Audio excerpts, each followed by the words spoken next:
Well, these vintage hunts are sure a lot of fun to go back and relive, and I'm super excited to be able to share them with you. A lot of the footage, it's the first time we've actually dug them out and shared them publicly.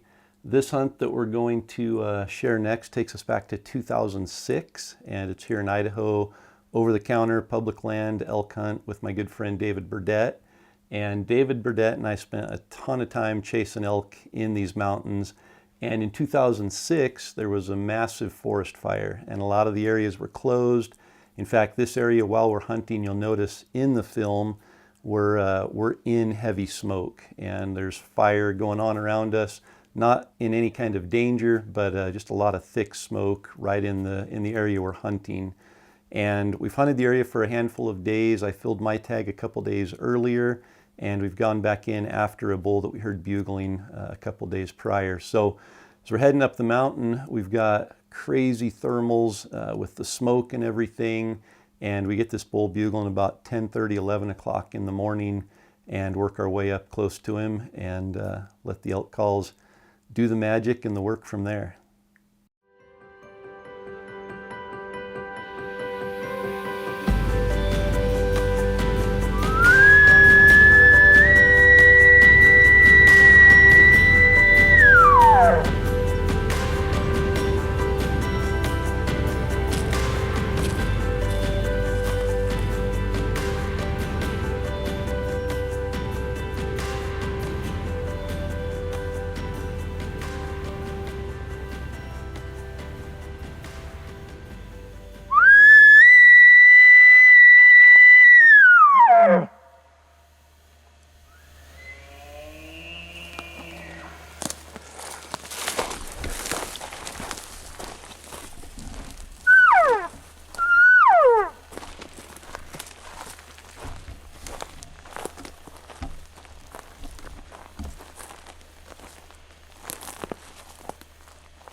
Good work.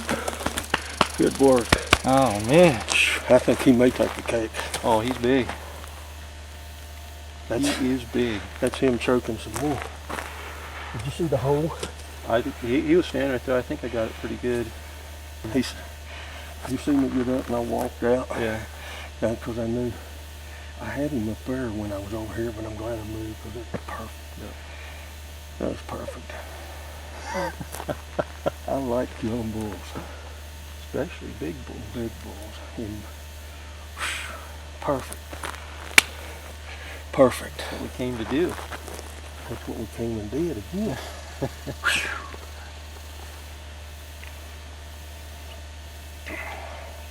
And that's after I'm fat. Let me get back in shape again. He outwalks me now. Oh. Wow. I won't need this no more until we go to the hardware store. Wow. Shaking a little? You liar. Just thirsty. You're dehydrated. Wow. Now, how are you going to get help to pack him out? Game packers. Bull, what was Corey and Dave's Game. elk packers or something.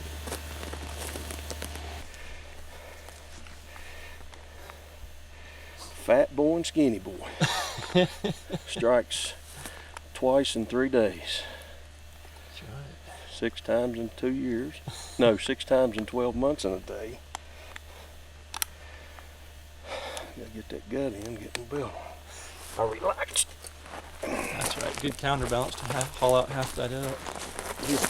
I'd say you won't be hauling half of that elk. No, he's a tank. He's a body. You want to come there and see the shop?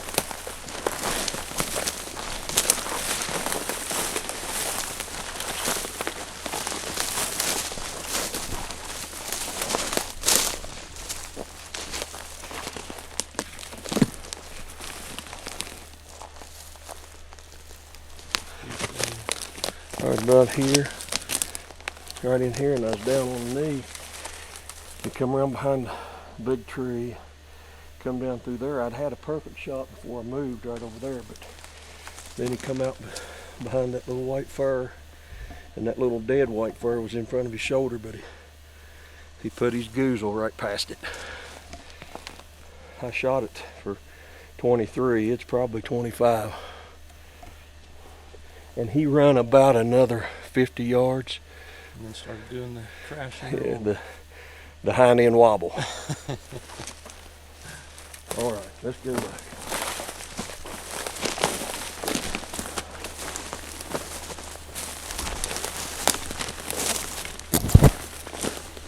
Just a 6-point. You got the big point. Just a second. This one a ruddy neck. He's already got it.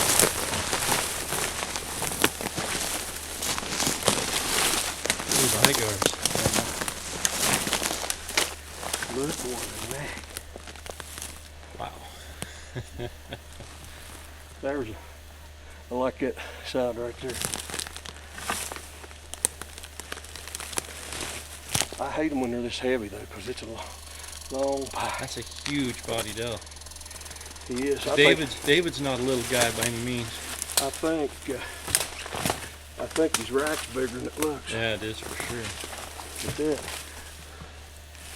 We might have to go call out some of the firefighters. Wow. That's a big Idaho bull. It's a big Idaho bull. And it's about the 3rd or 4th day, 5th day season. 3rd day we've hunted. It's the 3rd day we've hunted. It's September 5th. Shot him at 11 o'clock. He died at 11:01. He didn't live that long. Didn't live that long. No. And look what a neck on this bull. Huge body. One of the bigger bodied bulls I've seen. And for an Idaho bull, that's saying a lot. Yeah. Clean, ain't been in the mud hole yet. But look what a neck. Yeah. Yeah, we heard him. He bugled to us. We were what, 800 yards down the canyon? Yeah. Half mile or so? Yep. Just straight up. He was on top of a rock cliff. and wind coming uphill, and we got up here and got lucky, and there was just a tiny little draw running straight down here between us, and it kept the wind kind of coming away from him, and once it started raining, it turned the wind completely away from him. And Yeah, but that puffer bottle was iffy. It was really iffy. There was a time that the way he come in, he could have got us too, but it had changed, and everything worked out great because I shot him about 23 yards, I think.